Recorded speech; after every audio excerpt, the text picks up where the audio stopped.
influential because humans respond much more powerfully to stories. It is hard-coded into us. From the earliest development of language, humans have used storytelling to pass on knowledge, whether that has been the method to build a flint knife, sow crops, or govern wisely. As Shara wrote in his introduction to the book, Stephen Crane once said that he wrote The Red Badge of Courage because reading the cold history was not enough. He wanted to know what it was like to be there, what the weather was like, what men's faces looked like. In order to live it, he had to write it. This book was written for much the same reason. Consequently, I decided that I would eschew nonfiction and instead write the history of the war for Taiwan as a novel in a similar vein to Michael Shara's masterpiece. My aim, beyond sharing the lessons of this conflict, and war more generally, is to demystify the reasons the belligerents went to war over this island off the coast of China. The book explores why so many young and not so young Americans, Japanese, Koreans, Vietnamese, Australians, and other nationalities volunteered, served, and sacrificed to preserve a young democracy, and why, over a longer period than anyone foresaw, a seesawing and devastatingly destructive fight on the ground, in the air, at sea, and in space and cyberspace was waged by humans, AI, and non-sentient machines. The focal point for the story is the lead-up to and conduct of the Battle of Taichung. Of course, this city and the battle for its possession is now as well known as other historical battles in the 20th century Pacific War. And while there were even more vicious battles in the campaigns that followed, the Battle of Taichung stands as an important turning point in the history of the campaign for Taiwan. It became a strategic rallying point for the Allies in particular, and was a central aspect of every information and misinformation campaign that followed. And it showed, as the Russo-Ukraine War demonstrated, that the power of the United States and the West more broadly was not in decline. Like The Killer Angels, my book tells the story of war and its participants through the lens of a vital battle and the events that led to it being fought. This book is a representation of several stories of those who fought in the battle. It is not designed as a fast-paced thriller, although I hope it is just as engaging.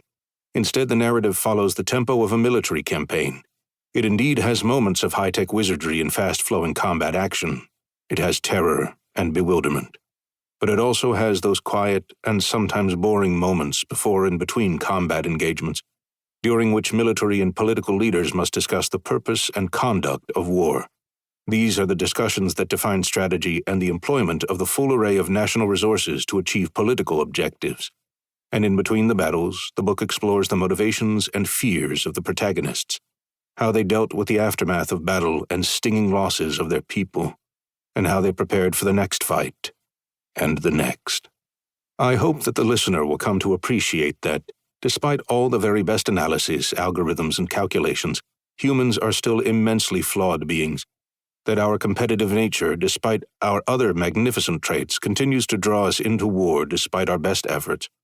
Wars might start through the calculations of one side, but once begun, miscalculation, fear, and ambiguity reign. Sometimes these things lead to noble actions and victory. Other times they lead to cowardice and loss. This is a persistent feature of war, something that the great Clausewitz wrote about in his masterpiece On War. And while the kinds of tools we use to fight now might be different, the human emotions and motivations that Clausewitz described in his book remain a persistent aspect of war and human existence.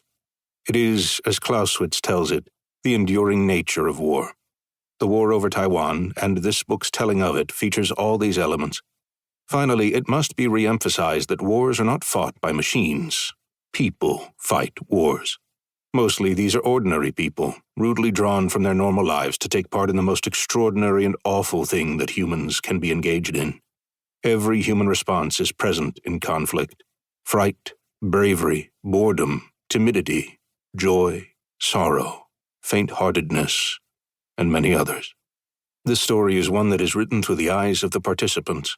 It features characters from both sides and at many different levels of the military institutions they are members of.